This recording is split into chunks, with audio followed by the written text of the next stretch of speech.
ओम शांति। मैं चाहूँगी कि आप सभी भी मेरे बाद कहें ओम शांति, ओम शांति, ओम शांति।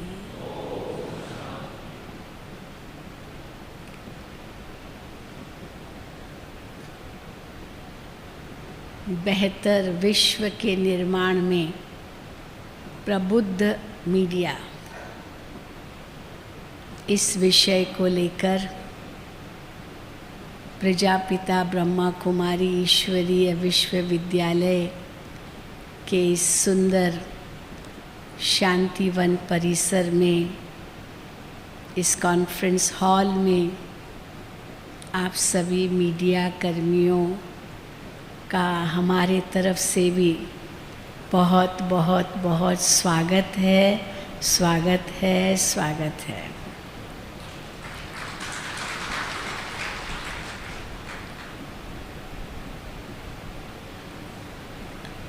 हम सभी बेहतर विश्व चाहते हैं और उसमें मीडिया कैसे बहुत अपना सुंदर योगदान दे सकती है, इस पर तो बहुत सारी चर्चाएं आपकी कॉन्फ्रेंस में चलेगी। लेकिन व्यक्तिगत रूप में हम अपना जीवन कैसे बेहतर बनाएं, जीवन जीने की कला कैसे आ जाए, वो प्रातःकालीन सत्रों में आपको बताया जाएगा। और जीवन जीने की कला योग के द्वारा हमें प्राप्त होती है। 21 जून को हम सब ने अंतर्राष्ट्रीय योग दिवस मनाया। लेकिन जब अष्टांग योग की बात आती है और उसमें 8 अंग योग के बताए जाते हैं, तो सबसे मुख्य जो पहले 2 अंग हैं वो है यम और नियम। उसके बाद के 2 अंग हैं आसन और प्राणायाम। पर अधिकतर हम देखते हैं कि तीसरे और चौथे अंग को ही महत्व दिया जाता है,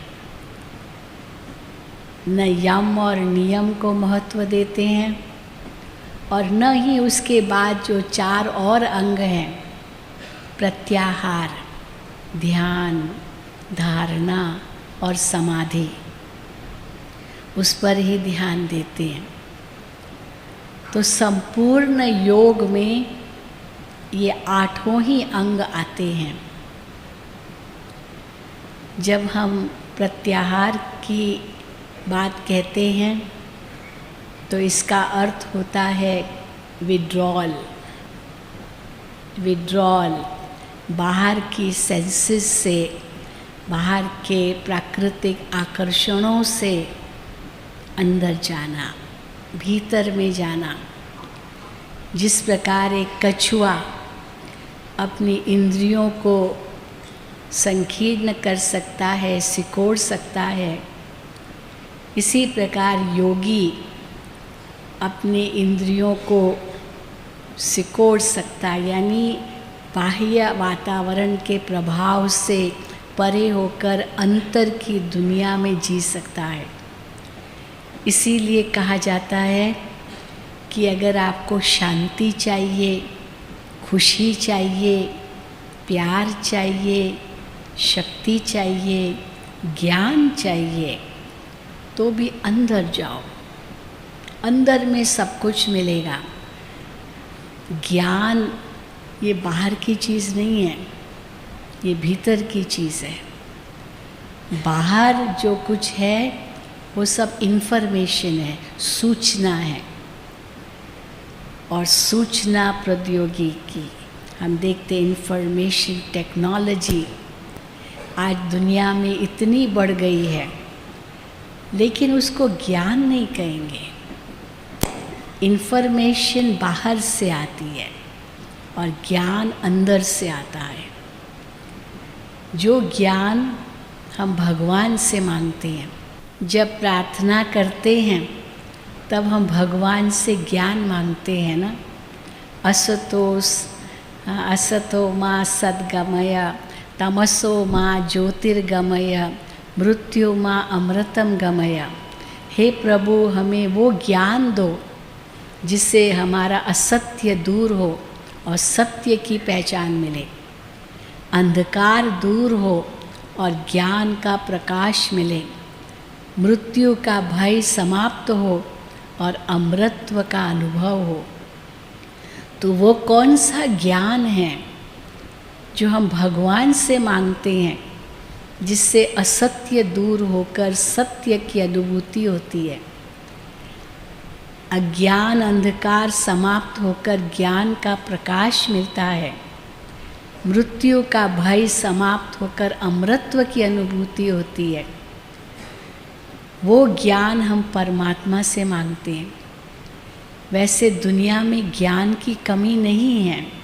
अगर यूँ देखा जाए, पुस्तकालय ढेर के ढेर हैं, लाइब्रेरीज़ चारों ओर है, जहाँ कितनी पुस्तकें हम पढ़ सकते हैं और विज्ञान के आधार से एक क्लिक करने से, इंटरनेट के माध्यम से गूगल गुरु हमारा बन जाता है और न जाने कितनी इन्फॉर्मेशन हम ले सकते हैं। लेकिन फिर भी हम भगवान से ज्ञान मांगते हैं। वो कौन सा ज्ञान जिससे हमारा अंधकार दूर होता है, सत्य की पहचान मिलती है। किसे कहेंगे सत्य? सत्य और असत्य की बहुत बड़ी लड़ाई है। कई बार विज्ञान जिसको सत्य कहता है, आध्यात्म उसे असत्य कहता है। विज्ञान कहता है जो दिखाई देता है वही सत्य है, और आध्यात्म कहता है जो दिखाई देता है ना, वो सब असत्य है, सब असत्य है। क्योंकि परिभाषा सत्य की बहुत गहरी है। सत्य की परिभाषा क्या है? जो नित्य है, जो अविनाशी है, जो स्थिर है, जो एक रस है, जो अपरिवर्तनशील है, वो सत्य है। और जो बदलता रहता है, परिवर्तनशील है, पैदा होता है फिर नष्ट होता है, वो सब असत्य है। अब जब ये बात हमारी समझ में आ जाती है तो इस दुनिया में तो सब कुछ परिवर्तनशील है। मैनेजमेंट लेसन में हम ये सीखते हैं कि in this world everything is changing except change. Change does not change, otherwise everything is changing. तो सब कुछ परिवर्तनशील है।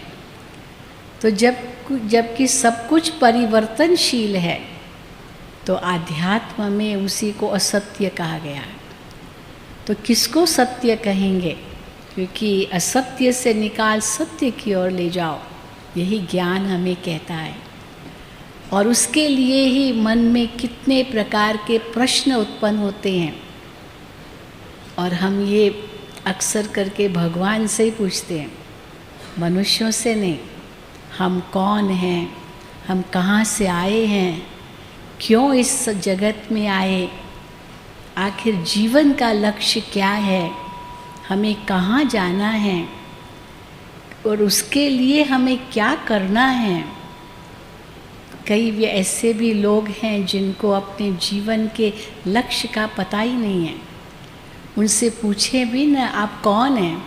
कहेंगे मुझे नहीं मालूम। कहाँ जाना है? पता नहीं। ये सब क्यों कर रहे हो? पता नहीं। No purpose of life at all. और जब ऐसे मनुष्य की स्थिति हो जाती है, मानो उसका जीवन बेकार हो गया। वरना मानव जीवन तो अति दुर्लभ है। जिस जीवन के लिए कहा जाता है ये हीरे समान जीवन। कबीर ने बहुत सुंदर कहा, हीरे समान ये जन्म अमोलक, कहीं कौड़ी बदले तो नहीं गंवा रहे हैं। कौड़ी बदले हम कैसे गंवाते हैं? जब जीवन में दुख, अशांति, कष्ट, पीड़ा, तकलीफ, विघ्न, समस्याएं, क्रोध, ईर्ष्या, नफरत, द्वेष, न जाने इतनी सारी जो नेगेटिविटीज़ हैं, वो अगर जीवन में है तो ये जीवन नर्क बन जाता है। ये जीवन अगर कहीं अभिशाप है तो कोई अतिशयोक्ति नहीं, परंतु ये जीवन प्रभु का वरदान है। मानव जीवन अति श्रेष्ठ है, पर वो तब होगा श्रेष्ठ जब जीवन में सुख हो, शांति हो, प्रेम हो, खुशी हो, आनंद हो, भाईचारा हो, सद्भावना हो, दया हो। मानो जितने भी हम जीवन मूल्यों की बातें करते हैं वो अगर जीवन में हैं तब जीवन का भी मूल्य है। अगर जीवन में ये सारे मूल्य नहीं हैं तो जीवन का भी मूल्य नहीं है। ये अटल सत्य है और इस अटल सत्य को समझने के लिए ये ज़रूरी है कि हम जीवन के मूल्यों को पहचानें और उनको समझने के लिए जीवन के लक्ष्य को पहचानें, उसको समझने के लिए खुद को पहचानें। सदियों से यही प्रश्न चला आया है। बड़े बड़े दर्शन शास्त्री, फिलोसोफर्स ने ये प्रश्न किया। एरिस्टोटल, सोक्रेटिस, प्लेटो, उन्होंने यही प्रश्न किया, know thy self, who are you, who am I. और अभी तक वही प्रश्न है। अक्सर करके हम एक द्वैत भावना में रहते हैं, ड्यूअल पर्सनालिटी में रहते हैं। दुनिया के आगे हम अपने आप को बहुत बड़ा मानते हैं, मेरे जैसा कोई नहीं। सेठ, साहूकार, होशियार, बुद्धिमान, न जाने क्या क्या अपने आप को समझते हैं। लेकिन जब मंदिर में जाते हैं, भगवान के आगे सिर झुकाते हैं, तब अपने को नीच, पापी, दास, कपटी, गंदा, बंदा, चरणों की धूल, मिट्टी, मूर्ख, निर्बल, न जाने क्या क्या हीन शब्दों से अपने आप का परिचय देते हैं। तो दुनिया के आगे सुपीरियरिटी कॉम्प्लेक्स और भगवान के आगे इन्फीरियरिटी कॉम्प्लेक्स, ये दोनों अलग कॉम्प्लेक्सिटीज़, अंदर एक बाहर दूसरा, जिसको हम दूसरे शब्दों में कहें। तो वास्तव में कौन है हम? वास्तव में देखा जाए, न हम वो जो अभिमान जताते हैं वो हम हैं, और न ही हम हीन हैं। और दोनों ही जो पर्सनालिटीज़ हम प्रदर्शित करते हैं वही तो अज्ञान है। तो ज्ञान क्या है? ज्ञान हम किसको कहेंगे और वो भीतर से कैसे आता है, उसको समझने के लिए हमें महसूस करना होगा योग को सही रूप में समझना। योग के नाम पर भी आज अनेक योगा स्कूल चारों ओर खुले हुए हैं और अधिकतर आसन और प्राणायाम की ही बातें उन योगा स्कूल्स में सिखाई जाते हैं, क्योंकि उनका यह लक्ष्य है कि अगर मन को हम शक्तिशाली बनाना चाहते हैं तो पहले शरीर को शक्तिशाली बनाना होगा। A healthy mind in a healthy body, यही कहते हैं। तो healthy mind in a healthy body अर्थात पहले बॉडी को हेल्दी बनाओ, फिर मन को हेल्दी बना सकेंगे। लेकिन अगर हम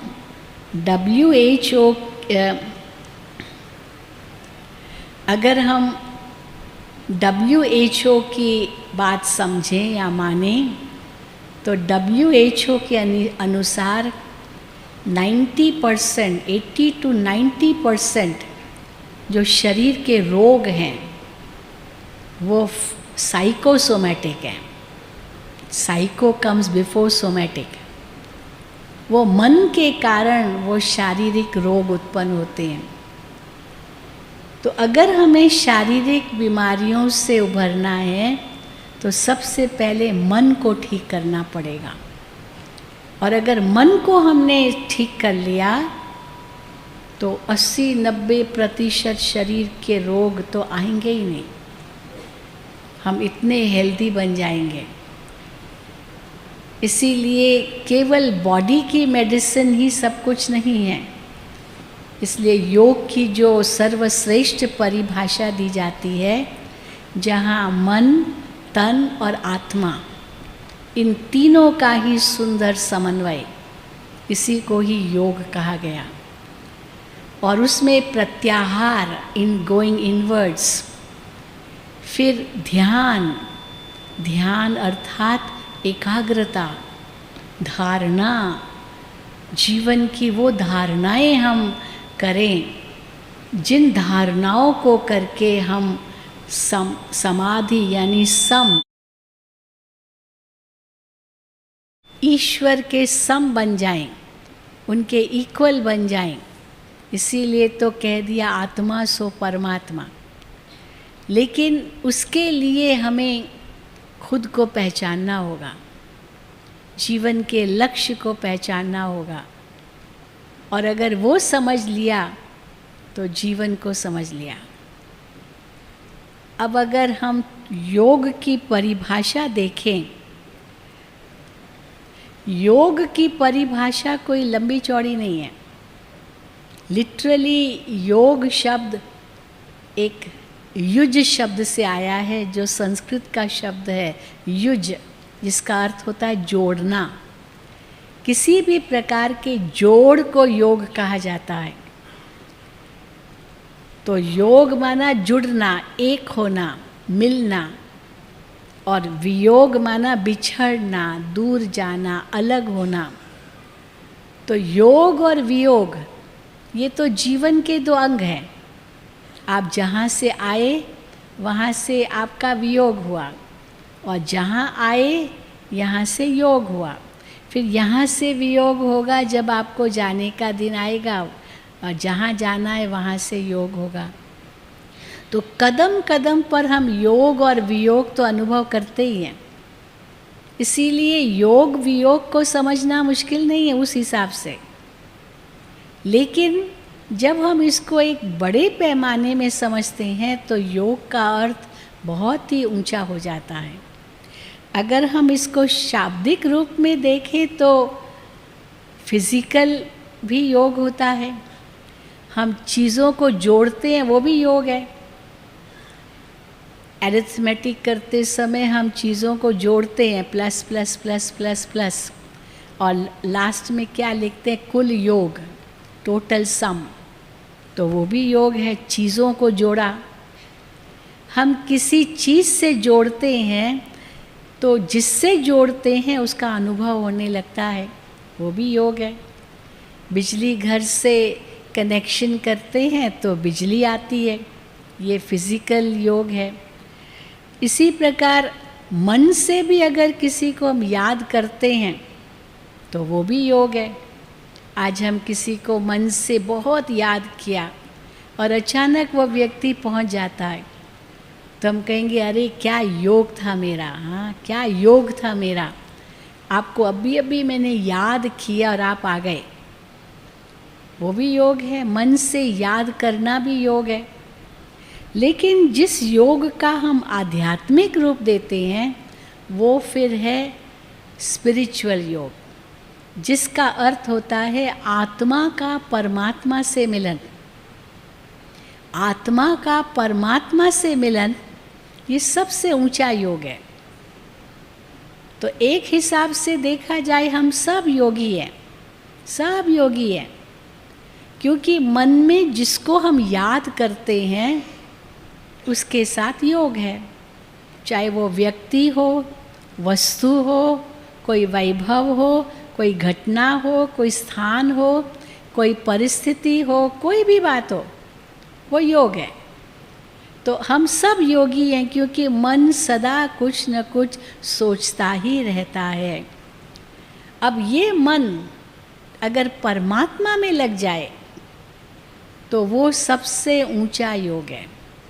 और गीता में भगवान ने यही कहा, हे अर्जुन, इस मन को मेरे में लगाओ। और अर्जुन की बार बार यही शिकायत थी कि ये मन तो बहुत चंचल है, मन तो पापी है, दुष्ट है, नीच है, एक घोड़े की तरह है जो बेलगाम दौड़ता रहता है। इस मन को वश करना बहुत मुश्किल है। तो भगवान ने उनको 2 शब्द दिए, 2 कदम बताए कैसे मन को वश में किया जा सकता है। और वो कदम क्या थे? पहला कदम दिया वैराग्य, और दूसरा कदम दिया अभ्यास। हे अर्जुन, वैराग्य और अभ्यास से मन को वश में किया जा सकता है। अब जब लोग ये सुनते हैं 2 शब्द, वैराग्य शब्द सुनते ही कई घबरा जाते हैं, कहते वैराग्य, इसका मतलब दुनिया को छोड़ना पड़ेगा क्या? सन्यासी बनना पड़ेगा तभी तो वैराग्य होगा? संसार में रहते ये तो हो ही नहीं सकता है। लेकिन भगवान ने उसका भी अर्थ बताया। वैराग्य का मतलब संसार छोड़ना नहीं। It is not detachment, it is non attachment. Non attachment और डिटैचमेंट में बड़ा अंतर है। और नॉन अटैचमेंट का सबसे सुंदर एग्जाम्पल है कमल का फूल। जैसे कमल का फूल कीचड़ में पैदा होता है, कीचड़ में ही पलता है, सारा भोजन कीचड़ से ही तो आता है। उनकी डंडी, उनके पत्ते, उनकी जड़ें सब कीचड़ में है। लेकिन कमल का फूल ऊपर, उस कीचड़ के प्रभाव से दूर। इसी को ही कहा जाता है सच्चा योगी जीवन।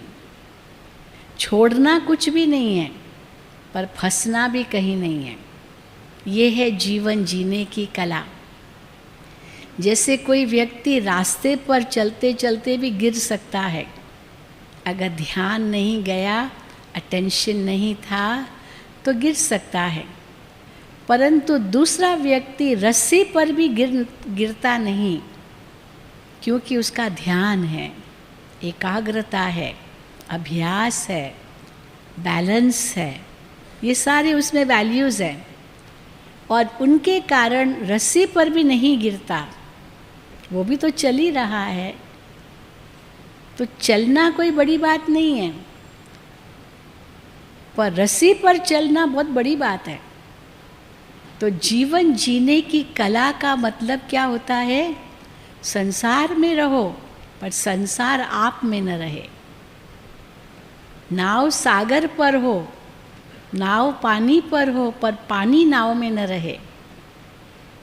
सब कुछ करो लेकिन फंसो कहीं भी नहीं, ये कला है। अब यही कला वास्तव में हमें योग सिखाता है। तो योग का शाब्दिक अर्थ समझना मुश्किल नहीं है। Media is a medium. हम रेडियो ऑन करते हैं, टीवी ऑन करते हैं, और रेडियो ऑन करने के बाद जो रेडियो स्टेशन चाहिए वो हम ट्यूनिंग करते हैं। वही meter band, frequency, wavelength tuning करते ही वो रेडियो स्टेशन की आवाज़ वो कितनी हज़ारों मील दूर होगी, BBC London, voice of America, वो भी हम अपने रेडियो पर सुन सकते हैं आवाज़। केवल ट्यूनिंग की ज़रूरत है। वो साउंड एनर्जी ट्रैवल करके हमारे रेडियो रिसीवर पर आ सकती है। ये भी एक योग है। तो जिससे योग हुआ उसकी अनुभूति होने लगती है।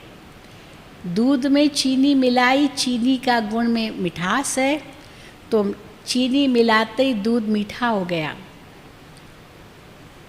योग बना मिलन, दो व्यक्ति मिल करके कार्य करते, वो भी योग है, उसको सहयोग कहते हैं। हम कोई बात सोचते हैं और वो बात हो जाती है, वो भी योग है, उसको संयोग कहते हैं।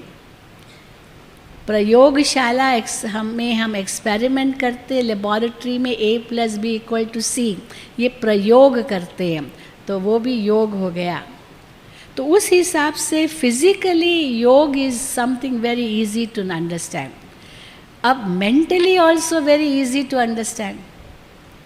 आप किसी घटना को याद करते हैं, आज से 20 साल पहले वो घटी थी, चाहे वो ट्रैजिक हो चाहे वो खुशी की हो। अगर वो ट्रैजिक होगी, बहुत ही दर्दनाक होगी, दुखदाई होगी, चाहे वो 20 साल पहले घटी हो। और आज वो न घटना है, न व्यक्ति है, न स्थान है, न बात है, सब कुछ बदल गया है। लेकिन आज भी अगर आप उस घटना को याद करेंगे, वो दृश्य अपने मन पटल पर लाएंगे, तुरंत आप कांपना शुरू कर देंगे। वो दुख की लहर अभी भी आपके मन में आ सकती है, आप भूले नहीं हैं। तो जब वो दुख की लहर 20 साल वाली वो अभी भी महसूस कर सकते हैं, क्योंकि मन वहाँ पहुँच गया। और उसके ऑपोजिट में कोई सुखद घटना, चाहे कितनी भी पुरानी हो, अभी वो नहीं है तो भी आप वो अनुभव सुख का कर सकते हैं। So it's all in the mind. इसीलिए कहते हैं आप जैसा सोचेंगे वैसा ही अनुभव करेंगे। आपकी सोच पर बहुत कुछ निर्भर है। सुख दुख ये सब मन की स्थिति है। अब जब इसको हम समझते हैं तो फिर यही मन हम परमात्मा में भी लगा सकते हैं। इसलिए भगवान ने कहा, हे अर्जुन, इस मन को मेरे में लगाओ। और उसके लिए वैराग्य और अभ्यास कहा। वैराग्य माना मन कहीं भी फंसे नहीं। अगर मन हर वक्त उस परमात्मा की याद में है तो कभी भी आप दुखी नहीं होंगे। इसीलिए कबीर का बहुत सुंदर दोहा है, दुख में सिमरण सब करे, सुख में करे न कोई। पर उसके आगे का जो वाक्य है वो उनसे भी अच्छा है, सुंदर है। पर जो सुख में सिमरण करे तो दुख काहे को होए। सुख में सिमरण ना किया, दुख में करता याद रहे। तो सुख में भी सिमरण हो, सुख में भी उनकी याद हो, और वो सुख के सागर परमात्मा से सतत संबंध हो, तो वो सुख की अनुभूति हर वक्त होगी, चाहे कैसा भी दुख का प्रसंग क्यों ना आए। पर उसके लिए चाहिए मन की स्थिति को बदलना। जैसे आप किसी एयर कंडीशन हॉल में बैठे हैं, कमरे में बैठे हैं, बाहर चाहे कितनी भी गर्मी क्यों ना हो, 40 डिग्रीज़ हो, पर आपने अपने हॉल के टेम्परेचर को 25 डिग्रीज़ किया है, आपको 25 डिग्रीज़ का ही अनुभव होगा, चाहे गर्मी बाहर कितनी भी हो। You have conditioned your room temperature. इसी प्रकार मन को भी कंडीशनिंग करने की ज़रूरत है, और वो कंडीशनिंग करना योग सिखाता है। So what exactly is the spiritual level of yoga? To consider one self to be a soul, आत्मा को पहचाना, and communicate with the supreme is called Raj yoga, the highest form of yoga. This is the spiritual yoga. इसलिए योग समझना मुश्किल नहीं है, पर राजयोग माना जो ऊंचे से ऊंचा योग है, उस ऊंचे से ऊंचे परमात्मा के साथ योग है। और जब उस ऊंचे से ऊंचे के साथ योग हो जाता है तो हम इतनी शक्ति उनसे प्राप्त करते हैं जो इस जीवन में भी हम अपने आप को राजा महसूस कर सकते हैं। राजा माना किसका? दूसरों का राजा नहीं, दूसरों पर हुक्म चलाने वाला नहीं, परंतु अपना राजा, सेल्फ का राजा। सेल्फ का राजा माना अपनी इंद्रियों का राजा। जहाँ हम इंद्रियों को ले जाना चाहें, हम वहीं इंद्रियां ले जा सकें। फिर उसके बाद मन का भी राजा, हम जहाँ जो सोचना चाहें वही सोचें। और जब इंद्रियां हमारे वश पे होगी, मन हमारे वश में होगा, तो हमारे कर्म कितने श्रेष्ठ बनेंगे। और जब कर्म श्रेष्ठ बनेंगे तो हम सबका दिल भी जीत सकेंगे। तो दिलों का राजा। इसीलिए किसी ने बहुत सुंदर कहा है, यू कैनॉट डिफीट एनीवन। आपने सोच लिया कि मैंने इसको हरा दिया, डिफीट, ये हार गया, लेकिन वो दोबारा आ सकता है और भी ज़्यादा शक्तिशाली बन करके। इसलिए आप किसी को हरा नहीं सकते, परंतु आप ज़रूर किसी को जीत सकते हैं।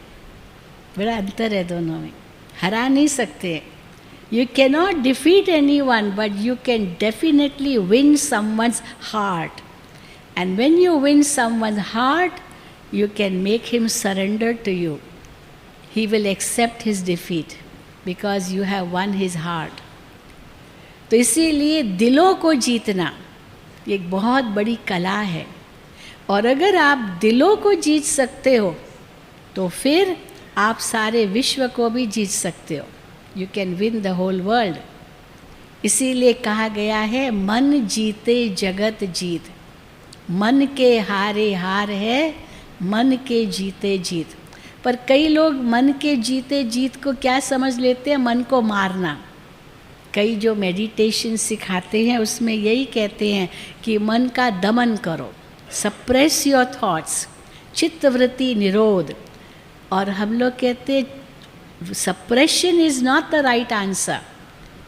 आज हम दवाइयाँ खाते हैं और वो दवाई से बीमारी सप्रेस हो जाए, इट डजेंट मीन कि इट इज़ गॉन। वो जड़ से ख़त्म होनी चाहिए।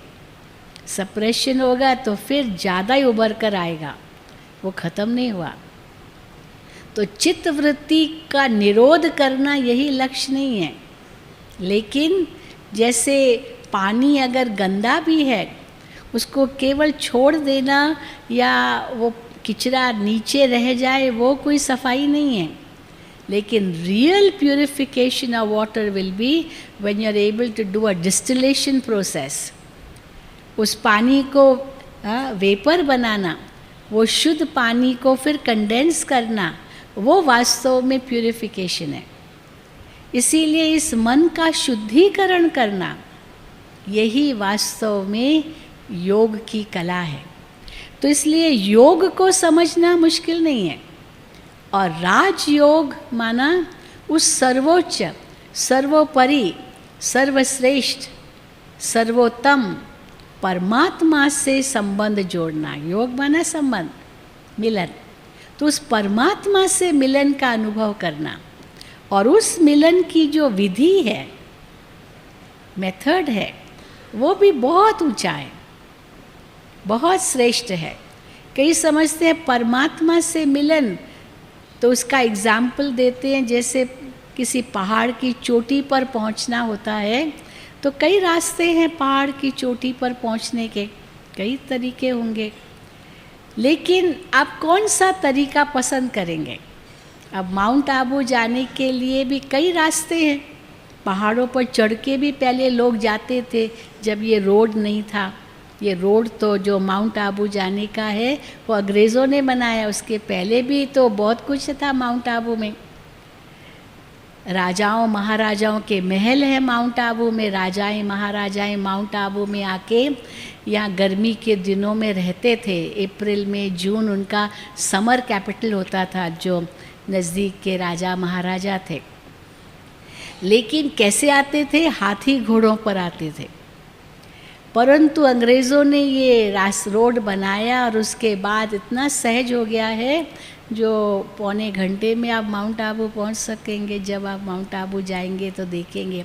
तो सहज, सुलभ और शॉर्टकट, यही आप चाहेंगे ना।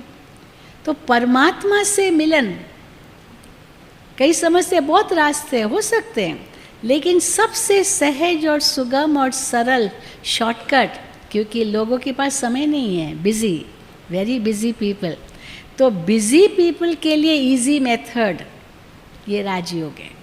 और इस राजयोग का आपने अनुभव किया तो आपको जो प्राप्ति होगी ना वो भी सबसे ऊंची होगी, क्योंकि क्या प्राप्त करना है ये भी अनेक लक्ष्य होते हैं, बहुत लक्ष्य होते हैं। इसलिए सक्सेस की डेफिनेशन हर एक अपने अपने ढंग से देता है, व्हाट इज सक्सेस। लेकिन राजयोग सक्सेस की डेफिनेशन क्या देता है कि आपका अल्टीमेट अचीवमेंट आप क्या चाहते हो, what is your real achievement. आपने संसार में सब कुछ पा लिया, सब कुछ, कोई कमी नहीं, नाम मान शान इज्जत मकान महल हवाई जहाज सब कुछ पा लिया, लेकिन फिर भी जब हम लोगों से पूछते हैं कि आपके जीवन में तो सब कुछ है, कोई कमी नहीं है, तो भी फिर भी कोई इच्छा है, तो पता है क्या जवाब देते हैं, कहते हैं क्या कहें बहन जी, सब कुछ है बस शांति चाहिए। तो सबसे ऊंची प्राप्ति क्या है, सबसे ऊंची प्राप्ति कौन सी है, हाँ? कौन सी ऊंच है, शांति। सब कुछ पाकर भी शांति नहीं पाई तो मानो कुछ भी नहीं पाया। तो सबसे ऊंची प्राप्ति आपको इस योग से इतनी सहज मिल जाएगी जिसके लिए आपको कहीं भी जाने की ज़रूरत ही नहीं होगी।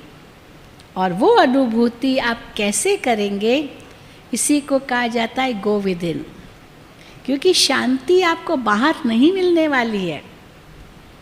शांति तो आपका ही मूल स्वभाव है, इसीलिए आपको केवल बस अपने आप को पहचानने की ज़रूरत है, तब आप शांति का अनुभव कर सकेंगे। इसीलिए what is Rajyoga, it's enables us to create new attitudes and responses to life। हमारे सामने कई बातें आती है, लेकिन उस समय हम उस परिस्थिति को कैसे झेलते हैं, उस समय हम क्या सोचते हैं, उस पर ही निर्भर करता है हमारी स्थिति का। अगर उस समय हम नेगेटिव सोचते हैं तो हमारे जैसा दुखी कोई नहीं होगा, और उस समय भी हम उसमें पॉजिटिव सोचते हैं तो हमारे जैसा सुखी कोई नहीं होगा। इसलिए it's a practical method of self and God realisation. पर वो पॉजिटिव थॉट्स कैसे आएंगे, उसकी विधि क्या है, वो हमें राजयोग सिखाता है, स्पिरिचुअल टच देकर। तो इसलिए राजयोग माना ये अष्टांग है, अष्ट अंग इस राजयोग के अंदर है जो हमें राजा बनाते हैं। सबसे पहले ज्ञान योग, ये ज्ञान के आधार पर योग है, आध्यात्मिक ज्ञान, आत्मा का, परमात्मा का, संसार चक्र का, कर्मों का, ये सारा ज्ञान बहुत ज़रूरी है जीवन में। तब हम उस ज्ञान के आधार से एनलाइटेंड कहलाएंगे। और फिर सहज योग, हमें योग के लिए कोई कष्ट देने की भी ज़रूरत नहीं है, सहज चलते फिरते खाते पीते उठते बैठते भी हम कर सकते हैं बिना मेहनत के। तीसरा, ये बुद्धि द्वारा मन को एकाग्र करने की बात है। मन क्यों चंचल है, क्योंकि मन इंद्रियों के वश है। जहाँ इंद्रियाँ खींच के ले जाती है वहीं मन चला जाता है। जीभ रस, कन रस, स्पर्श रस, नेत्र रस, गंध रस, ये पंच इंद्रियों के रस मन को अपने वश कर लेते हैं और मन चंचल हो जाता है। इसीलिए आवश्यकता है कि कर्म इंद्रियां थर्ड स्टेज हो, कर्म थर्ड स्टेज हो। इसीलिए कहा जाता है सोच समझ कर कर्म करो। पहले सोचना है क्या करना है, think before you decide what you want to do, think पहले सोचो, सोचने से पहले भी सोचो क्या सोच रहा हो। सोचो, फिर समझो, फिर करो। समझो माना इसका नतीजा क्या होगा, इसकी कॉन्सिक्वेंसेस क्या होगी, और उसके बाद करो। इसीलिए कहा जाता है सोच समझ कर करो। लेकिन हम लोग क्या करते हैं, ये फर्स्ट स्टेप सोचने, सेकंड स्टेप समझना और थर्ड स्टेप करना, उसकी वजह रिवर्स चलता है। बिना सोचे समझे कर लेते हैं, एक्सटेम्पो। किसको थप्पड़ मार दी, किसको गाली दे दी, किसको शूट कर दिया, और करने के बाद समझ आया ये गलत किया, पर इट इज़ टू लेट। कर तो लिया, तीर निकल गया कमान से, वो वापस तो आएगा नहीं। ये होंठ भी हमारे कमान की तरह है ना, बो है, उसमें से शब्द रूपी तीर एक बार निकल गया, फिर चाहे कितना भी आप कहे sorry I didn't mean it, पर कह तो दिया, उसको ठेस तो पहुंची, उसको सदमा तो पहुंचा। तो इसीलिए करने के बाद समझा, फिर समझने के बाद फिर सोचते हैं, पश्चाताप के रूप में चाहे सोचें, चाहे कैसे ये एविडेंस ख़त्म करे वो सोचते हैं ताकि पकड़े न जाएं। यानी सोच थर्ड स्टेज हो जाती है, और होना क्या चाहिए, सोच पहली स्टेज होनी चाहिए। तो वास्तव में बुद्धि योग माना बुद्धि मन को दिशा दे और मन इंद्रियों को दिशा दे। This is how it should work. तो कैसे राजयोग वो बुद्धि योग है जिसमें बुद्धि को शक्तिशाली बनाया जाता है। इसीलिए भगवान से हम क्या मांगते हैं, सद्बुद्धि। बच्चों के लिए भी कहते हैं भगवान इस बच्चे को सद्बुद्धि देना, समझ देना, क्या अच्छा है क्या बुरा है इसको समझ मिले। और जब वो बुद्धि हमारे बुद्धि द्वारा मन को परमात्मा की तरफ दिशा देते हैं, तब हमारे कर्म श्रेष्ठ बनते हैं, और वो है कर्म योग। कर्म योग का मतलब ये नहीं है कर्म से योग कर्म से योग नहीं, लेकिन कर्म हाथों से और मन बुद्धि ईश्वर से। इसीलिए गीता में बहुत सुंदर ये महावाक्य है, कर्मणे वाधिका रस्ते माँ फलेषु कदाचनम।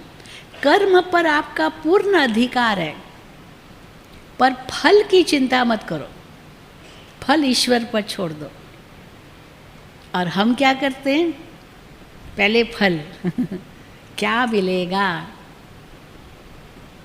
पर कर्म अगर अच्छा है, सोच समझ कर किया, फल अच्छा ही होगा। सत्य की जीत होती ही है अवश्य, डरने की कोई ज़रूरत नहीं है। सत्य सदा ही विजयी है, सत्यमेव जयते हम गाते हैं ना। इसीलिए कर्म योग माना कर्म पूर्ण निष्ठा से करो, लेकिन फल ईश्वर पर छोड़ दो। और अगर असफलता भी मिली ना तो दुख मत करो, क्योंकि असफलता सफलता की सीढ़ी है। Failures are pillars of success. सफलता असफलता की सीढ़ी है, सफलता हार नहीं है। It is not a defeat, ये सफलता की सीढ़ी है। You are learning, it's a learning process. इसीलिए कर्म योग जहाँ है वहाँ आप कभी भी असफल नहीं हो सकते। और जहाँ ये कर्म योग है, परमात्मा में मन है, तो यही सच्चा भक्ति योग है। भक्ति योग माना ईश्वर में निष्ठा, परमात्मा से सच्ची लगन, प्रेम। और जहाँ ये भक्ति है सच्ची ईश्वर से प्रेम, तो फिर किसका आप संन्यास करेंगे, गृहस्थी का नहीं, हमारे जिम्मेदारियों का नहीं, परिवार का नहीं, बच्चों का नहीं, परंतु बुराइयों का संन्यास, विकारों का संन्यास, काम क्रोध लोभ मोह अहंकार, उनका संन्यास। और जब ये बुराइयों का संन्यास करते हैं तब योगा बैलेंस, मान अपमान, निंदा स्तुति, जय पराजय, सुख दुख, सब में आपकी समान स्थिति बन जाएगी। इसको ही गीता में कहा ज्ञानी तु आत्मा के लक्षण। ज्ञानी तो आत्मा किसको कहा? जो मान अपमान दोनों में समान रह सके। ये नहीं कि मान मिला तो बहुत खुश हो गए और अपमान मिला तो दुखी हो गए, लेकिन दोनों में समान स्थिति तब रह सकेगी जब मान मिला तो भी ईश्वर को सौंप दो, अपमान हुआ तो भी दुखी नहीं, क्योंकि हमने अपना पुरुषार्थ तो अच्छा किया, हमने मेहनत तो अच्छी की, निष्ठा से की, इसलिए उसका भी दुख नहीं। तो इसीलिए ये सारे राजयोग के ही अंग हैं, और जब ये हम अनुभव करते हैं तो जीवन में ये सारी प्राप्तियां होती है। क्या क्या हम जीवन में चाहते हैं वो सब कुछ मिल जाएगा। हमारी परख शक्ति, निर्णय शक्ति बहुत श्रेष्ठ बन जाएगी, हमारे बिहेवियर में परिवर्तन आएगा, हमारी सच्ची पर्सनालिटी का निखार होगा। बाहर की पर्सनालिटी की बात नहीं, अंदर की पर्सनालिटी, और हमारी विल पावर बढ़ जाएगी, शांति का अनुभव होगा, पापों का नाश होगा, एकाग्रता बढ़ेगी, संबंध सुधरेंगे और परम आनंद की अनुभूति कर सकेंगे। पर उसके लिए ये नहीं है कि ये जब बूढ़े होंगे तभी करेंगे, या हम फलाने धर्म के हैं ये हमारे लिए नहीं है, योग वोग हमारे लिए नहीं है। ये सब के लिए है और सब आयु के लिए है। इसलिए everyone in this world can practice Raj yoga no matter what his background is। इसमें धर्म, जाति, भाषा, प्रांत, देश, आयु, वर्ग ये कुछ भी रुकावट नहीं है। We just need to make the choice of listening to the inner voice। अंतरात्मा की आवाज़ को सुनना है, हम उसी आवाज़ को दबाते हैं। जैसे किसी माँ ने अपने बच्चे को कहा, बेटा ये मत करो, बेटा अच्छा नहीं है, मत करो मत करो। अच्छी बात है, बच्चे के फ़ायदे के लिए है, लेकिन बच्चे को गुस्सा आया और बंदूक लेके माँ को ही मार डाला। अब बताओ, करते हैं कलयुग के अंदर, बाप को ही मार डाला। तो अंतर आत्मा की आवाज़ जो आपकी सद्बुद्धि है वो आपको आवाज़ देती है, ये गलत है, ये गलत है, ये गलत है। और हम क्या करते हैं, क्या करते हैं? उस आवाज़ को ही दबा देते और इंद्रियों के वश हो जाते एक्सटेम्पो। अब उस आवाज़ को सुनो, क्योंकि आपकी ही आत्मा आपकी सही पहचान देती है, आप कौन हो, who are you. So who is the yogi. आप अपना धर्म, जाति, भाषा, ऑक्यूपेशन, ये जो कुछ भी बताएंगे आपके परिचय में, वो सब परिवर्तनशील है। आज आप कहेंगे मैं हाँ एक यंग मैन हूँ, 50 साल के बाद तो बूढ़े होंगे कि नहीं होंगे, तब यंग मैन कहाँ रहे। आज आप कहेंगे मैं बहुत धनवान हूँ, वो धन खत्म होने में कितनी देर लगेगी। आप आज कहेंगे मैं तो चीफ एडिटर हूँ, हाँ मैं डायरेक्टर हूँ, मैं फलाना हूँ, कल रिटायर हो जाएंगे, तो कहाँ तक ये चलेगा। इसलिए इस संसार की जितनी भी उपलब्धियाँ हैं भौतिक, ये सब परिवर्तनशील है, पर मैं वही हूँ। तो मैं वो कौन हूँ? फिर आप कहेंगे मैं तो एक मनुष्य हूँ, क्योंकि मनुष्य तो शुरू से है। लेकिन मनुष्य का भी मतलब क्या है? मनुष्य का मतलब केवल हड्डी मांस का ढांचा तो नहीं है ना, एक स्केलेटन तो नहीं है ना हड्डी, उसी को तो मनुष्य नहीं कहते हैं ना। जब तक उसमें चेतनता न हो तो वास्तव में मैं वो चेतनता हूँ। ये शरीर तो एक हार्डवेयर है, पर मैं सॉफ्टवेयर हूँ। अब कितना अंतर है हार्डवेयर और सॉफ्टवेयर में। एक कंप्यूटर मास्टर कंप्यूटर है, हाँ बड़ा सुपर कंप्यूटर हो, लेकिन उसमें सॉफ्टवेयर ही नहीं है, तो वो तो किस काम का। तो वास्तव में मैं ये हार्डवेयर नहीं हूँ, हार्डवेयर तो मेरा है, क्योंकि शरीर की जितनी भी इंद्रियां हैं, शरीर, उसके लिए आप मेरा शब्द यूज़ करते हैं। मेरी आँखें, मेरा मुख, मेरे हाथ, मेरे कान, मेरा मेरा मेरा, यहाँ तक कि मेरा शरीर। आज मेरे शरीर में बहुत दर्द है, पर ये मेरा शरीर कहने वाला मैं कौन? ये माइक्रोफोन तो मैं नहीं हूँ ना, चाहे मैं इस माइक्रोफोन से बोल रही हूँ पर मैं तो माइक्रोफोन नहीं हूँ ना। तो शरीर में ये माइक्रोफोन भी है, मुख है तो माइक्रोफोन भी है, हेडफोन है तो वो ईयर्स हेडफोन है, ये चश्मा है, आँखें भी चश्मा है। जिनसे देखने वाला कौन, सुनने वाला कौन, बोलने वाला कौन, वो मैं चेतन सत्ता हूँ। इसलिए ह्यूमन इज ह्यूमस। ह्यूमस माना सॉइल, मिट्टी। ये पंच तत्व जो पंच तत्वों से आते हैं और पंच तत्वों में विलीन हो जाएंगे। लेकिन जब मैं कहते हैं तो क्या कहते हैं? आत्मा भगवान के घर से आई है, भगवान के घर जाएगी।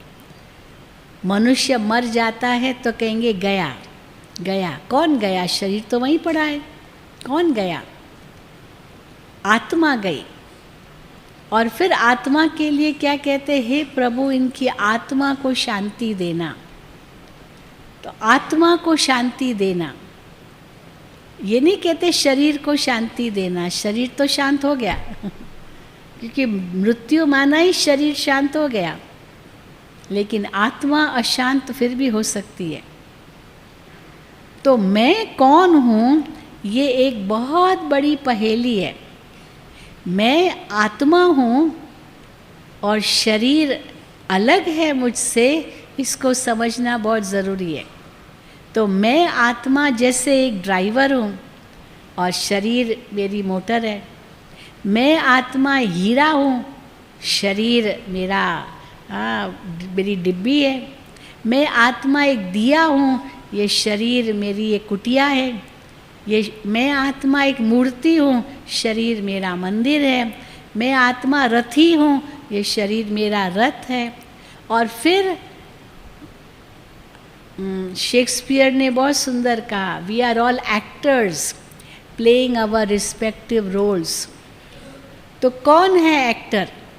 शरीर तो ड्रेस है, वस्त्र है। आत्मा रूपी एक्टर ये देह रूपी वस्त्र धारण करके इस सृष्टि मंच पर पार्ट बजाती है। और कितने रोल्स हम बजाते हैं। रोल तो अनेक होंगे पर आइडेंटिटी तो हमारी वही होगी, है? कहते हैं ना भाई, कई एक्टर्स होते, अमिताभ बच्चन जैसा कितने फिल्मों में पार्ट बजाता था और हर फिल्म में अलग ही प्रकार की एक्टिंग। सवेरे शहंशाह बन जाता था, शाम को कूली बन जाता था। तो कहाँ कूली, कहाँ शहंशाह, कितना अंतर। तो आइडेंटिटी तो फिर भी नहीं बदली, भले रोल बदल गया, वो फिर भी अमिताभ बच्चन ही था। इसी प्रकार आत्मा वास्तव में एक्टर है और ये शरीर उसका वस्त्र है जिसके द्वारा अनेक प्रकार के रोल्स बजाते हैं। तो जब हम खुद को समझते हैं तो मैं कैसे इस शरीर से भिन्न हूँ, ये हम अपने आप को समझते हैं। तो जब हम कहते हैं, प्रश्न करते हैं हु एम आई, तो कई कहते हैं ठीक है आत्मा है, आई हैव अ सोल इन मी, ऐसे कह देंगे आई हैव अ सोल इन मी। अब जब आप कहते हैं आई हैव अ सोल इन मी, इसका मतलब कि मैं शरीर हूँ और मेरे अंदर एक आत्मा है। अब आत्मा निकल जाए तो क्या शरीर कहेगा अभी मेरे अंदर आत्मा नहीं है? शरीर तो नहीं कहेगा। अगर आत्मा नहीं है तो शरीर तो कुछ भी नहीं कहेगा। फिर कई कहते ठीक है I have a soul in my body. अब ये भी कहाँ तक सही है? मेरे शरीर में मेरी आत्मा है, तो फिर भी प्रश्न है मैं कौन? तीसरा स्टेटमेंट है I am a soul in my body. अब I am a soul in my body माना मैं आत्मा हूँ, मेरे आत्मा इस शरीर में हूँ। तो वास्तव में सही स्टेटमेंट तो यही है, मैं आत्मा इस शरीर में हूँ। अब आत्मा क्या चीज़ है? गीता पढ़ते हैं, गीता के दूसरे अध्याय में आत्मा का वर्णन है, सारा आत्मा का वर्णन है। हे अर्जुन, तुम किसी को मार नहीं सकते हो क्योंकि आत्मा है वो। आत्मा तो मरती नहीं, जलती नहीं, कटती नहीं, सूखती नहीं, डूबती नहीं। शरीर तो है ही विनाशी, किसका दुख कर रहे हो? आत्मा तो न जन्मती है न मरती है, तो हम तो आत्मा हैं। पर वास्तव में आत्मा है क्या चीज़? आत्मा का अस्तित्व क्या है और कैसे इस शरीर के द्वारा कर्म करती है? एक सॉफ्टवेयर है, उस सॉफ्टवेयर में बहुत कुछ प्रोग्राम्स है, बहुत कुछ फाइल्स है, और हम उस हार्डवेयर में डालते हैं, कंप्यूटर सीपीयू में डालते हैं, वो हमारी स्क्रीन पर दिखाई देता है। तो ये जो सॉफ्टवेयर है आत्मा, ये क्या चीज़ है? ये वास्तव में 3 शक्तियों का समूह है। इट हैज़ 3 फैकल्टीज, 3 शक्तियों का पुंज है। और वो 3 शक्तियाँ हैं सोचने की शक्ति, जिसको हम मन कहते हैं, समझने की शक्ति, जिसको हम बुद्धि कहते हैं, और फिर कर्म करने की शक्ति, जिसको हम संस्कार कहते हैं। क्योंकि वही कर्म फिर आत्मा में रिटेन हो जाते हैं, जिसको सबकॉन्शियसनेस कहते हैं, और वही संस्कार और कर्म आत्मा अपने साथ ले जाती है, क्योंकि वो उसमें समा गए। अब ये 3 शक्तियाँ, सोचने की, समझने की और करने की, ये तीनों ही आत्मा में निहित है। तो सोचने की शक्ति, जिसको हम मन कहते हैं, ये सबसे बड़ी शक्ति है, थॉट एनर्जी। आज HRD, ह्यूमन रिसोर्स में मन ही आता है। सबसे बड़ी मिनिस्ट्री अगर है तो ह्यूमन रिसोर्स डेवलपमेंट की है, और उसमें education is the greatest faculty in it. तो एजुकेशन, मन और बुद्धि, तो मन इतनी बड़ी शक्ति है, लेकिन आज हम उस शक्ति को कितना गंवा रहे हैं। जैसे प्रकृति के अंदर वो शक्ति है, आज उस शक्ति को विज्ञान ने कंट्रोल में रखा है, टैप किया हुआ है। हम सोलर एनर्जी जमा कर सकते हैं, विंड एनर्जी तैयार कर सकते हैं, न जाने कितनी एनर्जीज़ को हम समझ करके उसको वश में रख सकते हैं, उनको स्टोर कर सकते हैं। इतनी नहीं तो व्यर्थ जाती है ये फिज़िकल एनर्जी। तो मन की एनर्जी का कभी आपने सोचा? फिज़िकल एनर्जी में, विज्ञान में आइंस्टाइन ने बहुत सुंदर एक थियरी दी। एनर्जी के लिए, मास को एनर्जी में कन्वर्ट करने के लिए इक्वेशन दिया, E = mc², जिसमें mass into square velocity of light कहा, क्योंकि light travels the fastest among all the other physical energies, और उसकी स्क्वायर वेलोसिटी के साथ मास को मल्टीप्लाई किया, और वो एनर्जी अनलिमिटेड एनर्जी बन जाती है, जिसके आधार पर एटॉमिक बॉम्ब को डिस्कवर किया या इन्वेंट किया। अब हम देखें, इसको एक स्पिरिचुअल टच दें। आत्मा के अंदर इतनी शक्ति है, उसके मन में इतनी शक्ति है। Mass into square velocity of the speed of the mind. Can you measure the speed of the mind? Light की एनर्जी फिर भी आप मेजर कर सकते हैं। कहते हैं कि सूरज की किरण सूरज से निकलकर धरती तक पहुंचने में 8 मिनट लगते हैं। उसके अनुसार वेलोसिटी को माप सकते हैं, वेलोसिटी बताते हैं, और उस वेलोसिटी के मुताबिक फिर सूरज कितना दूर है ये पता करते हैं। लेकिन माइंड की स्पीड वो तो 8 मिनट लेती है लाइट यहाँ धरती तक पहुँचने में, पर मन से सूरज तक पहुँचने में कितनी देर लगती है? कितनी देर लगती है? मन से सूरज तक पहुँचने में कितनी देर लगती है? हाँ, not even a second, you just think and you are there. अब कितनी अनंत स्पीड होगी मन की। अब उतनी शक्ति हमारे मन की है, उतनी ही शक्ति आत्मा के अंदर है, केवल उसको पहचानना है। we have to understand and harness this energy, only then we can master our life. और उसके लिए फिर बुद्धि को शक्तिशाली बनाना होगा, क्योंकि बुद्धि is the master of the mind. मन तो चंचल घोड़े की तरह हो गया, भटकता रहता है, अपनी शक्ति को व्यर्थ गंवाता है। लेकिन बुद्धि, हाँ, मालिक के हाथ में अगर वो लगाम है तो मन रूपी घोड़े को हम वश में रख सकते हैं, उसकी शक्ति को बरकरार रख सकते हैं। तो बुद्धि हो गई उसकी लगाम मन रूपी घोड़े की। और बुद्धि की तुलना कई चीज़ों से भी दे सकते हैं। जैसे एक सीव होता है, आप चाय छानते हैं तो चाय छानने की जो सीव है उसको ये समझ है कि पत्ती ऊपर ही रखनी है और चाय छाननी है। चाय पीने की चीज़ है और पत्ती तो वो तो फेंकने की चीज़ है। तो अलग करेगा, रिजेक्ट क्या करना है, एक्सेप्ट क्या करना है, वो बुद्धि समझेगा। या बुद्धि की तुलना हम एक तराजू से भी करते हैं। जैसे तराजू के अंदर 3 चीज़ें होती है। वन इज़ एक कांटा। अब ये नीडल क्या है? कंसंट्रेशन की नीडल है। परमात्मा में बुद्धि द्वारा मन को लगाना। और फिर the rod is unbiased attitude, किसी भी भेदभाव के बिना, अनबायस्ड अर्थात मान अपमान निंदा स्तुति में समान, पक्षपात रहित। और फिर weight is of values in life. इसलिए न्यायालय में आप देखेंगे न्याय की देवी पर आँखों पर पट्टी बंधी हुई है, पक्षपात रहित है, मूल्यों को महत्व देना है। और मूल्यों का ही महत्व है, वो अंतरात्मा की आवाज़ हमें मूल्यों तरफ ही खींच के ले जाती है, जिस आवाज़ को हमें सुनना है और उसके बाद कर्म करने हैं।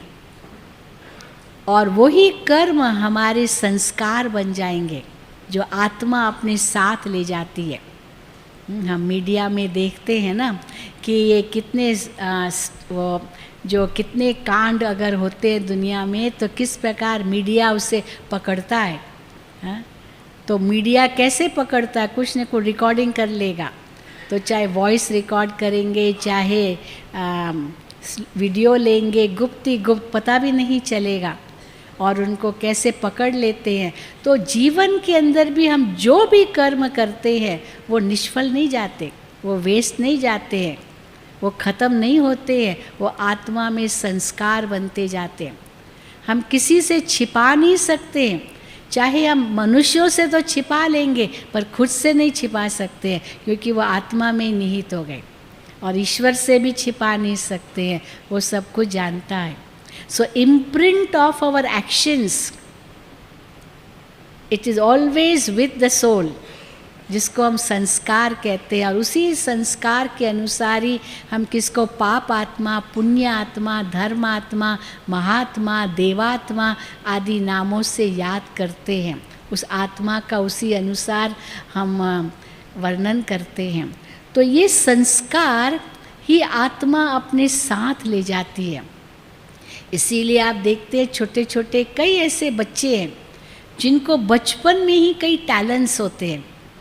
उनके माँ बाप में नहीं होते हैं टैलेंट्स, लेकिन बच्चे में होते हैं।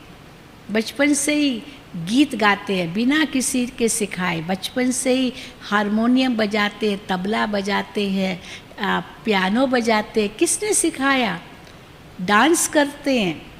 ये सब पूर्व जन्म के संस्कार आत्मा लेकर के आई है। तो ये एक हमारे सामने एक प्रूफ है कि आत्मा पूर्व जन्म के संस्कार अगले जन्म में ले गई। और दूसरा फिर आउट ऑफ बॉडी एक्सपीरियंस। एक पेशेंट ऑपरेशन होते होते मृत हो गया, हार्ट बीट बंद हो गई, बिल्कुल जैसे क्लिनिकली डेड, पर डेड के बाद फिर जाग जाता है और जाग करके बताता है कि मैं सब कुछ ऊपर से देख रहा था। कैसे ऊपर से देख रहा था? देखने की शक्ति तो आँखों में है, वो तो शरीर में थी। सुन भी रहा था डॉक्टर्स क्या बात कर रहे हैं। कान की शक्ति तो शरीर में है, कैसे सुन रहा था? और उसके अंदर जो प्रकट हो रहे थे, गुस्सा भी आ रहा था और बहुत कुछ उसके अंदर जो आवेग था या भावनाएं थी वो भी जागृत हो रही थी। वो किस में थी? शरीर तो डेड पड़ा था। अब ये सब आत्मा की शक्ति है और आत्मा ही इसको अनुभव करती है। और आजकल विज्ञान एक बहुत बड़ी शक्ति को यूज़ कर रहा है जिसको कहते हैं हिप्नोटिक प्रोग्रेशन और रिग्रेशन। हिप्नोटिक, आजकल इसको कहते हैं PLR, past life regression. Past life में ले जाते हैं और कई ऐसे साइको प्रॉब्लम्स है जो बीमारी दवाई से ठीक होने वाली नहीं है, ये मन की बीमारी है। तो वो बैक बर्ड्स में ले जाते हैं, पूर्व जन्मों में ले जाते हैं और वहाँ से उसको डिलीट कर लेते हैं, क्योंकि वो मन के साथ, बुद्धि के साथ, संस्कार के साथ आई है। शरीर तो ख़त्म हो गया। अब ये जब हम समझते हैं तो फिर प्रश्न उठता है आत्मा कहाँ है? मैं आत्मा कहाँ हूँ इस शरीर में जो इन आँखों से देख रही हूँ, मुख से बोल रही हूँ, कानों से सुन रही हूँ, हाथों से कर रही हूँ? क्योंकि मैं मालिक हूँ। मैं चाहूँ तो करूँ, नहीं चाहूँ तो I have control over my sense organs. तो मास्टर कहाँ बैठा है? जैसे ड्राइवर एक ही सीट पर बैठकर पूरे गाड़ी को कंट्रोल कर सकता है। सिर्फ चाबी घुमाई, इंजन स्टार्ट हुई और गाड़ी को शुरू कर सकता है। तो मैं आत्मा मालिक इस शरीर की इंद्रियों का संचालन करने वाली चेतन सत्ता कहाँ विराजमान हूँ? यहाँ। ये सरफेस मार्किंग है, इसको आज्ञा चक्र भी कहते हैं, तीसरा नेत्र भी कहते हैं। स्त्रियाँ यहाँ तिलक लगाती है, ये आत्मा का मूल स्थान है।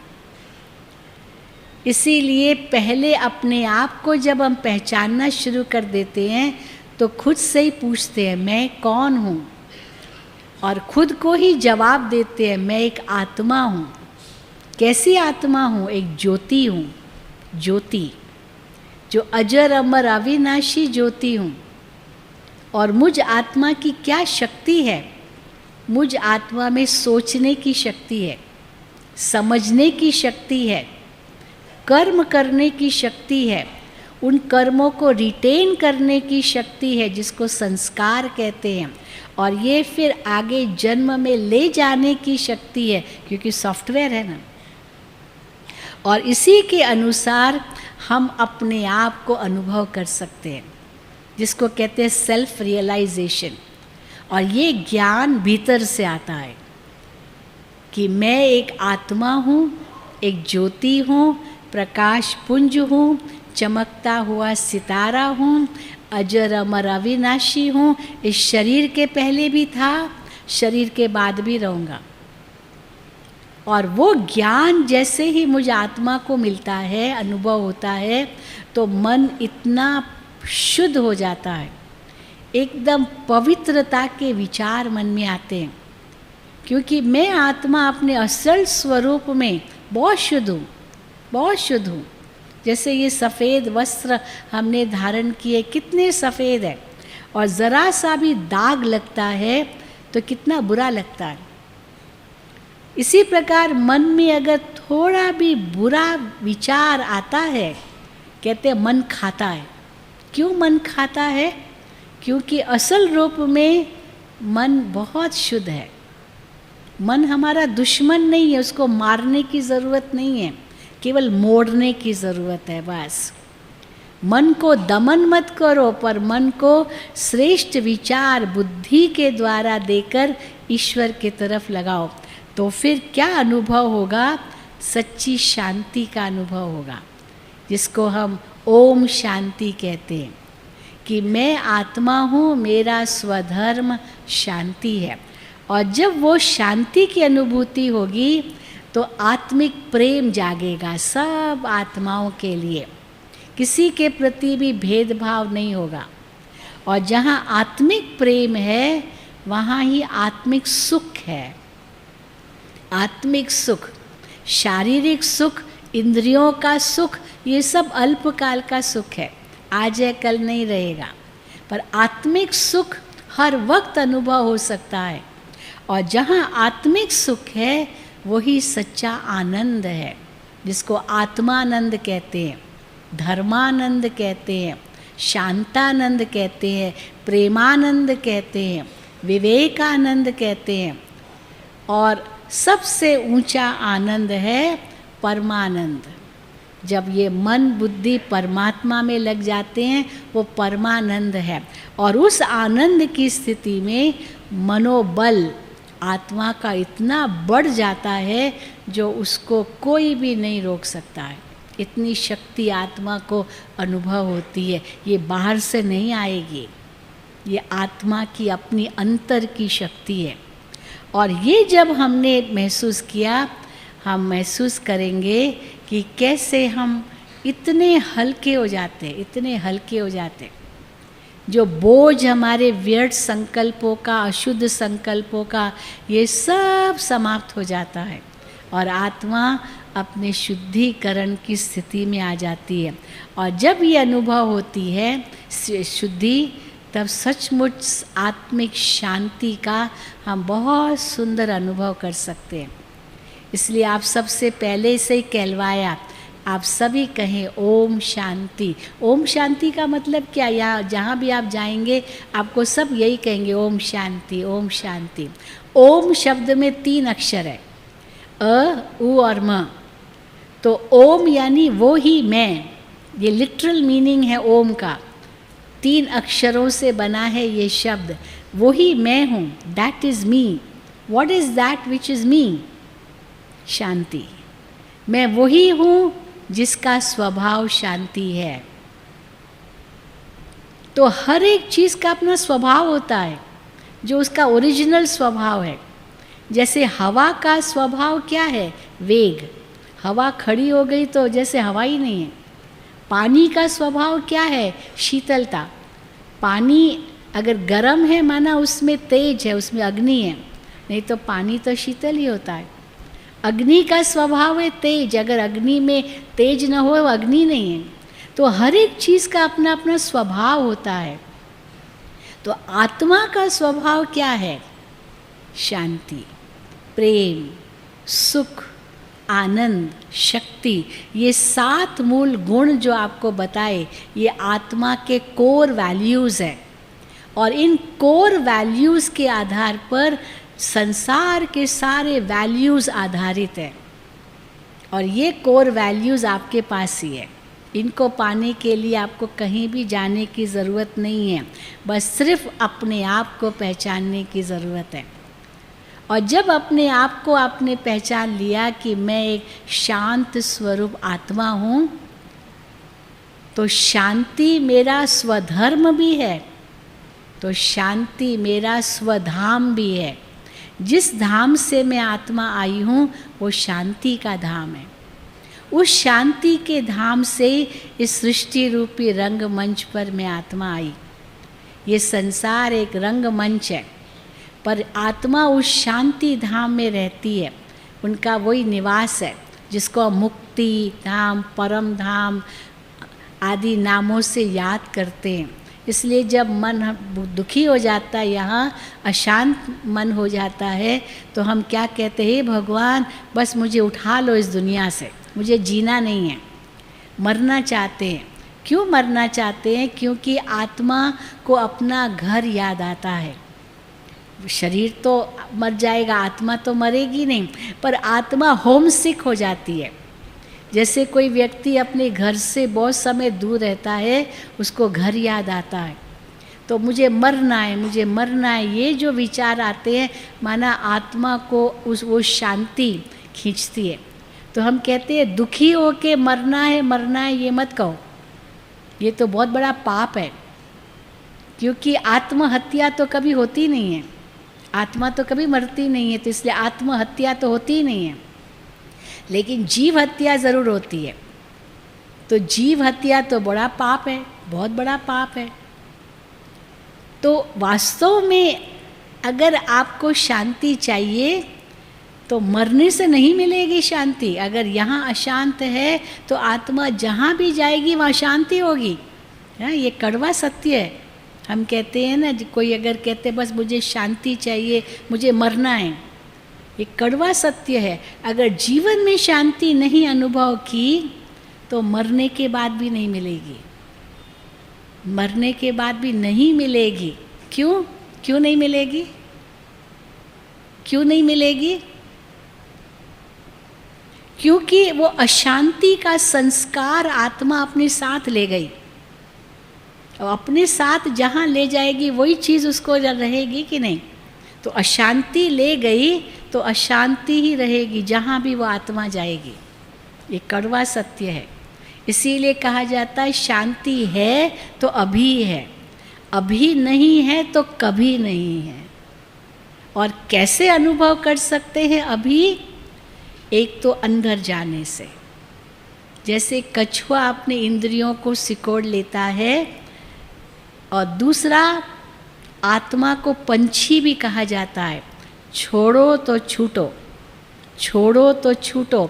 जैसे पंछी अगर किसी डाली को पकड़ के बैठा है तो वो कभी भी उड़ नहीं सकता है, लेकिन अगर एक सेकंड में उसको छोड़ दे तो पंछी को पंख तो है, उड़ जाएगा।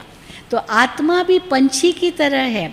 अगर मन से हमने ठान लिया कि मैं आत्मा तो परम धाम की वासी हूँ, इस सृष्टि पर तो केवल मेहमान हूँ, ये दुनिया मेरा घर नहीं है, मैं तो उस शांति धाम से आई हूँ जो 5 तत्वों से पार अखंड ज्योति का एक महतत्व है, तो मन बुद्धि उस धाम में पहुँच जाएगा जो 5 तत्वों से पार है, जहाँ सूर्य चंद्रमा सितारों का भी प्रकाश नहीं पहुँचता। परमात्मा कहते हैं वो मेरा धाम है। उस धाम में मन बुद्धि को ले जाओ, एक सेकंड में आप वहाँ पहुँच सकते हो, भले शरीर में हो तो भी। ऐसे महसूस होगा कि मैं आत्मा एक अखंड ज्योति के महतत्व में हूँ, प्रकाश के धाम में हूँ, और उस प्रकाश के धाम में एक चमकता हुआ सितारा विराजमान हूँ। मेरे चारों ओर शांति ही शांति है, ये देह के बंधन खत्म। और वो एक सेकंड का अगर अनुभव आपने किया ना, बहुत शक्ति का अनुभव आप कर सकेंगे। इसीलिए आत्मा को पहचाना माना आपने अपने आप को पहचाना, अपने गुणों को पहचाना, अपनी शक्ति को पहचाना, अपने धाम को पहचाना, और अपने जीवन के लक्ष्य को पहचाना। और ये समझ लिया आपने तो आपने ये जीवन को बिल्कुल मास्टर कर लिया। अब उस मास्टरी के आधार से हमें मेडिटेशन करना है। So what is meditation? Vivekananda ने बहुत सुंदर शब्दों में कहा, meditation is the manifestation of perfection within. Each one is perfect within. Each one is an embodiment of peace and love and happiness and bliss and power. Just manifest that. उसको उजागर करो। वो सोई हुई शक्ति है, उस सोई हुई शक्ति को जगाओ। ये आपको बाहर से नहीं मिलेगी। एक बलशाली व्यक्ति चाहे कितना भी बलशाली हो, परंतु सोया हुआ है तो उसका बल भी सोया हुआ है। अगर उसको अपना बल अनुभव करना है तो जागना पड़ेगा। तो हम आत्मा भी एक दिव्य शक्ति है, अनेक गुणों का पुंज है, क्योंकि हम परमात्मा के बच्चे हैं।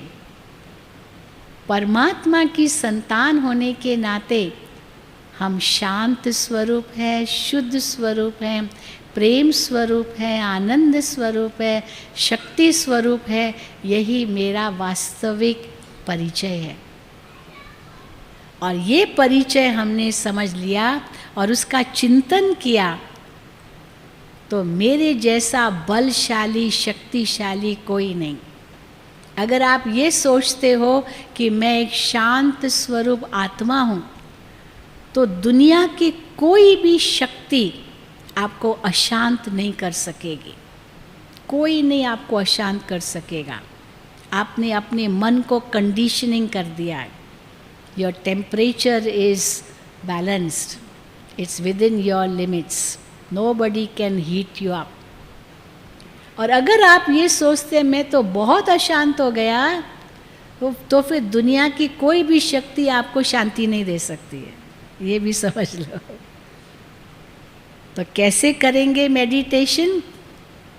अब ये आत्मचिंतन करना है।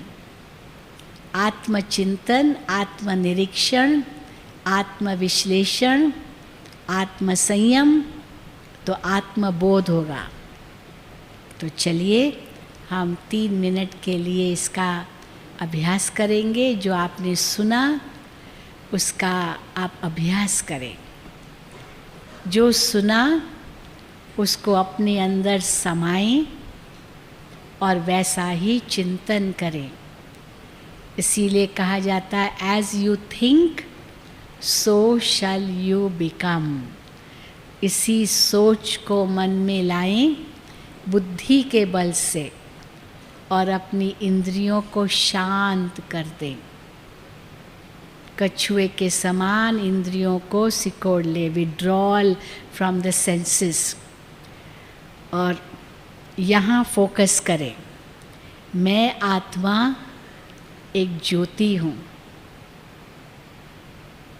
प्रकाश पुंज हूँ, चमकता हुआ सितारा हूँ, अजर अमर अविनाशी हूँ। महसूस करें ये विनाशी शरीर जो मुझ आत्मा को प्राप्त हुआ है, इसके पहले भी मैं था, इसके बाद भी रहूँगा। ये तो केवल एक पड़ाव है, एक स्टेप है टुवर्ड्स इटर्निटी। अब इस स्टेप को पहचान करके मैं इनसे न्यारा बन सकता हूँ। मैं इस संसार का रहवासी नहीं हूँ, मैं तो मेहमान हूँ इस दुनिया में। आत्म पंछी हूँ, पंछी का बसेरा तो आकाश होता है, धरती नहीं होती है। तो मुझ आत्मा का जो मूल निवास है इस 5 तत्वों की दुनिया से बहुत दूर है। तो जैसे पंछी समान मन और बुद्धि के पंख से उड़ान भर के 5 तत्वों से पार चले जाएं और महसूस करें एक शांति की दुनिया, पवित्रता की दुनिया, प्रकाश की दुनिया, जहाँ सब बंधनों से मैं आत्मा मुक्त हूँ, जहाँ प्रकृति के आकर्षण से परे हूँ। केवल मैं शुद्ध आत्मा, उस पवित्र स्वरूप आत्मा में स्थित हूँ। बस यही अनुभूति आपको आत्मबल दिलाएगी। तो सीधा बैठेंगे। अगर आपके हाथ में कोई चीज़ है तो रख दीजिए। You can interlock your fingers. सीधा बैठेंगे। अब अंतर में एक खुशी लाए कि मैंने अपने आप को पहचान लिया है। मेरा वास्तविक स्वरूप मुझे समझ में आ गया है। मैं कौन हूँ उसका जवाब मिल गया है। और खुद ही खुद को अपनी पहचान दे। मैं एक आत्मा हूँ।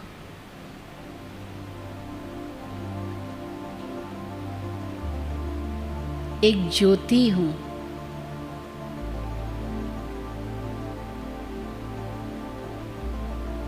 प्रकाश का पुंज हूँ।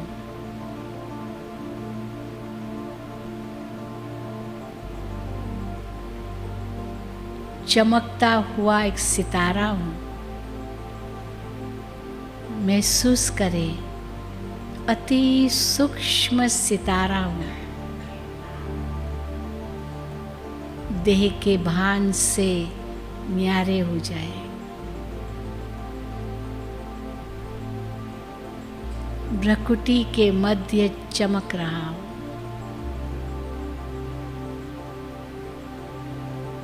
इस शरीर की इंद्रियों का मालिक हूँ।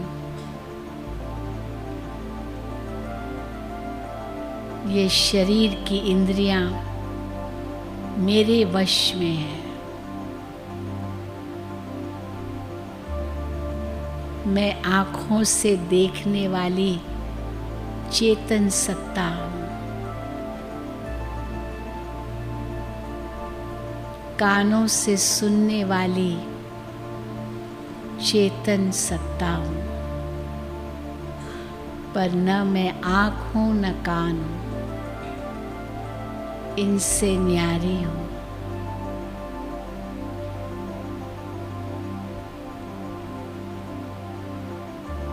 मेरा मूल स्वभाव शांति है।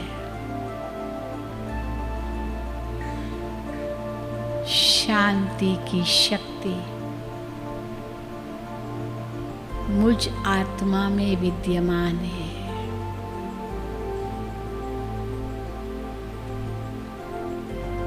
मैं शांत स्वरूप आत्मा हूँ।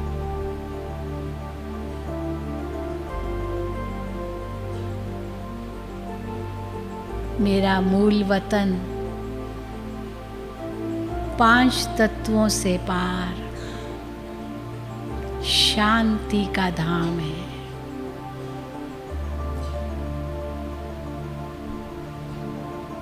जहाँ चारों ओर शांति ही शांति है। असीम शांति।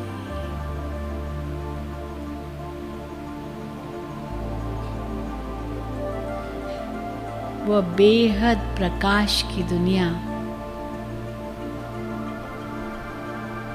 जहाँ मैं आत्मा सर्व बंधनों से मुक्त हूँ।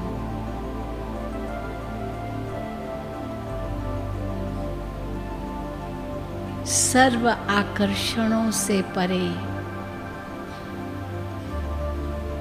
अति शुद्ध स्वरूप में हूँ।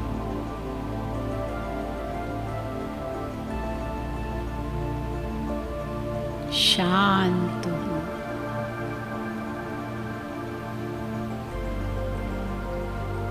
कितनी शांति का अनुभव हो रहा है।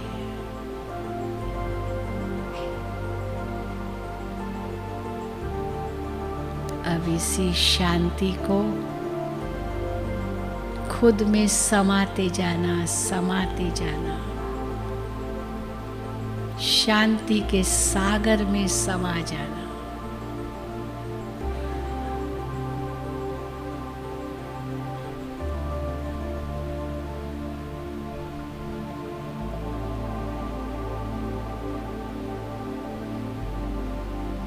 और इसी शांति की शक्ति से भरपूर होकर वापस लौटे। फिर से कर्म क्षेत्र पर अपने साकारी शरीर में और कर्म योगी बनकर कर्म करे।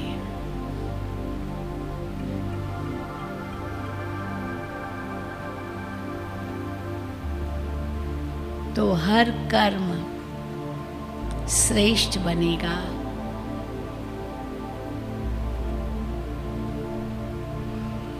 हर कर्म सफल होगा, सार्थक होगा और यह जीवन आनंदमय हो जाएगा।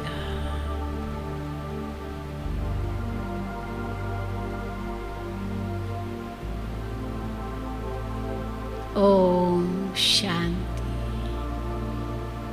शांति शांति।